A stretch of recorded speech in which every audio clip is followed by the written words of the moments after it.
பகவத்கீதையில் 6வது சாப்டரில் 35வது ஸ்லோகம்.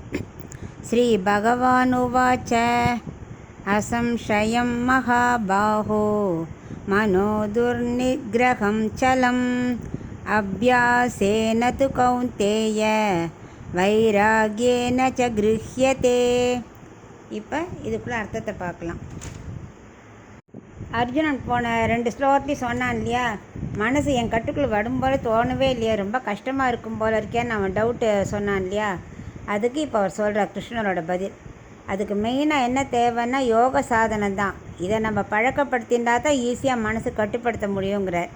அப்புறம் அவர் சொல்கிற வேணுண்டு தோல் வலிமை படைத்தவனே அப்படி கிண்டலாக சொல்கிறார். ஏன்னா அவனை தோல் வலிமைனால எதிரியை வேணால் நீ தோற்கடிக்கலாம், பட் உடம்பு பலத்தை வச்சு மனசை கட்டுப்படுத்த முடியுமா? அது ரொம்ப கஷ்டம்தான். சஞ்சலமான சுபாவம் உடையதாச்சே மனசு, அது கஷ்டம்தான் அப்படிங்கிறார்.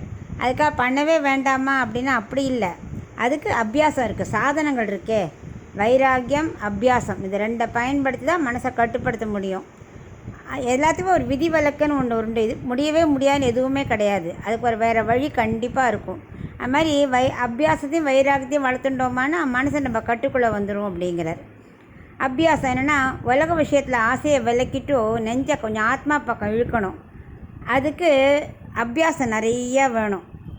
இப்போது ரிங் மாஸ்டர் இருக்கார், சிங்கத்தை, அது எவ்வளோ கொடிய அனிமல் தான், அதை கண்ட்ரோல் பண்ணுறதுக்கு எப்படி முயற்சி பண்ணிகிட்டே இருக்கார். அப்போ தானே அவர் சர்க்கஸில் அதை தன் கண்ட்ரோலுக்கு கொண்டு வரார். அது மாதிரி அபியாசம் பண்ண பண்ண அது கட்டுக்குள்ளே வர்ற மாதிரி நம்ம மனசையும் கட்டுப்படுத்த முடியும் அப்படிங்கிறார். என்ன கண்ட விஷயத்தில் போகக்கூடாது, இன்பம் நிலையற்றது நான் புரிய வைக்கணும். இதில் போனால் வைகுண்ட பிராப்தி கிடைக்காது, நமக்கு வைகுண்டம் முக்கியம் அப்படிங்கும் மனசில் சொல்லிகிட்டே இருக்கணும். இப்போ பாலில் விஷம் கலந்து கொடுத்தா சாப்பிட்ருவோமா? ஒருத்தன் சொல்கிறான், ஐயோ பாலில் விஷம் இருக்குது சாப்பிடாதானே கீழே உடனே கொட்டிடுறோம். அதுபோல் உலக இன்பத்தை ஈடுபடுறச்சே இந்த பாவம் நம்மளை சேரும் அப்படிங்கிறத இந்த மனசுக்கு சொல்லணும். இதுலேருந்து விலகிடும், இது பாவ செயல், அப்போ நம்ம திரும்ப திரும்ப இங்கே தான் வாழணும் அப்படின்னு சொல்லிகிட்டே இருக்கணும். ஸோ இந்த அபியாசமும் அதுக்கேற்ற அந்த வைராக்கியம் போகக்கூடாது அப்படின்னு நம்ம கண்ட்ரோல் வச்சுக்கணும். இருந்தால் மனசை ஈஸியாக ஆத்மாவில் செலுத்த முடியும்னு இவனுக்கு அட்வைஸ் பண்ண ஆரம்பிக்கிறார்.